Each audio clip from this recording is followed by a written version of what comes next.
Well, Florida Governor Ron DeSantis is expected to officially announce his 2024 presidential bid next week.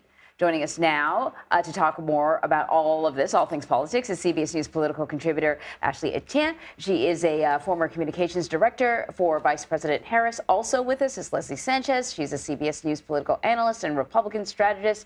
Great to see you guys as usual. Leslie, let's get into it. Ron DeSantis is expected to file his paperwork to coincide with a political fundraiser and then do a big splashy, like, public launch closer to June 1st. He is second in the polls, but the former president Donald Trump has quite a lead. What does he have to do to sort of upend the progress, if you will, that the former president has made so far?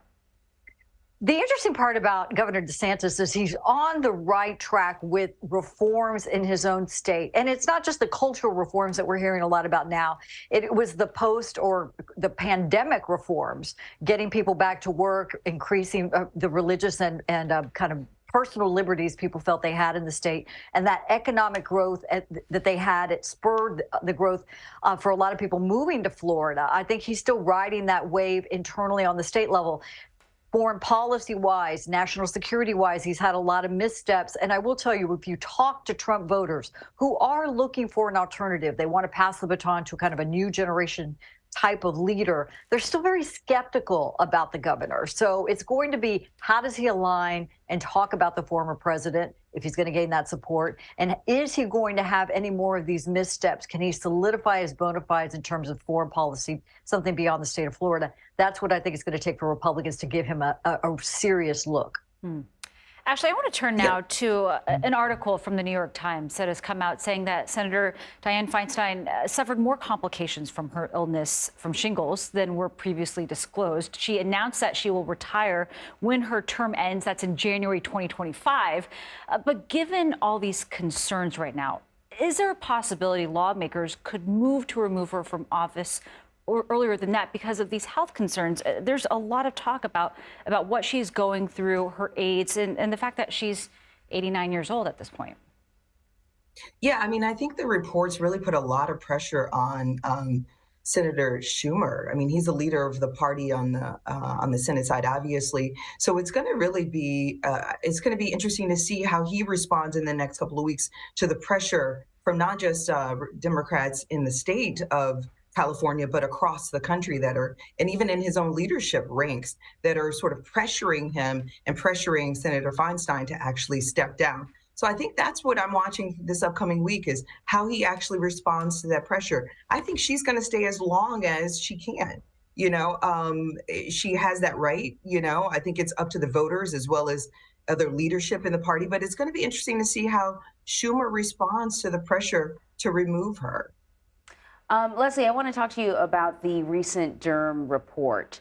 It occurs to me that sometimes with these investigations, at the end of the day, they just sort of fail to move the needle because people just believe what they want to believe. And if they want to see the report as, being sort of critical of the FBI, which I think it was, but if they want to see it as some deep conspiracy, they're going to see it as some deep conspiracy. If they want to say it's a nothing burger, then that's what they're going to focus on. It's 4 years of investigating.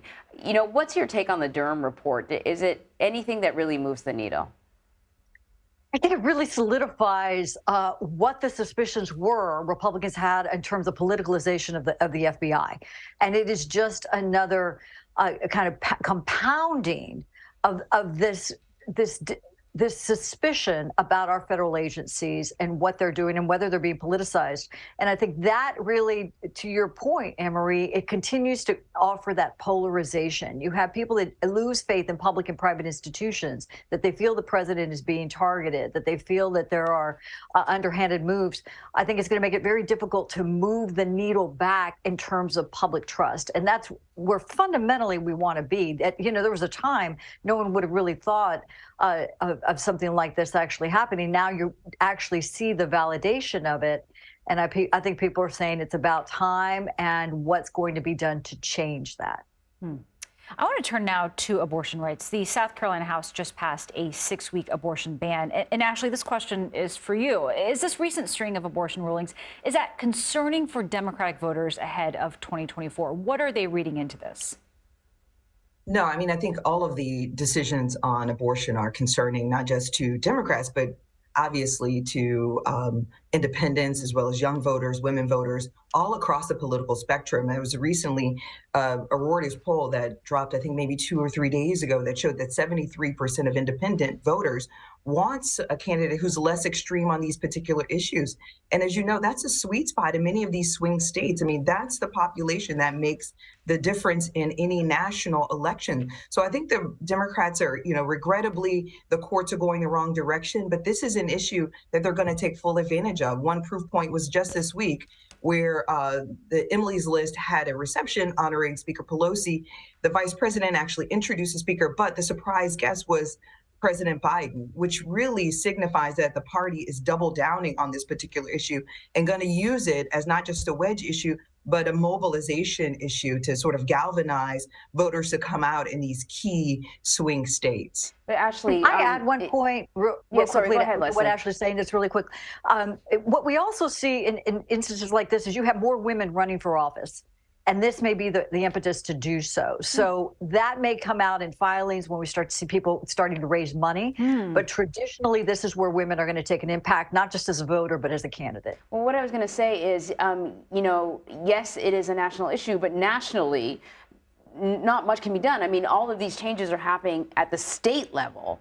And so though it may galvanize people to come out for a national election, no matter where they are on either side of the issue, I mean, there's only so much that President Biden could promise, Ashley. Well, I mean, yeah, and I mean, the whole point is you galvanize voters to come out and elect Democrats at the House level, at the state level, and then you keep, obviously, Biden in the White House, and then you have 3 chambers, and you can actually pass legislation that would undermine the efforts at the state level. So it's not a strategy without a larger mission in mind, and the larger mission is elect more Democrats so that we can pass laws at the federal level. I think it's also interesting to talk about if it will end up galvanizing more people to run for office. Yeah, because you certainly saw that in the aftermath of the 2016 election, too. So, Ashley and Leslie, thank you both for joining us. Splendid in yellow, both of you. Yeah. Thank you.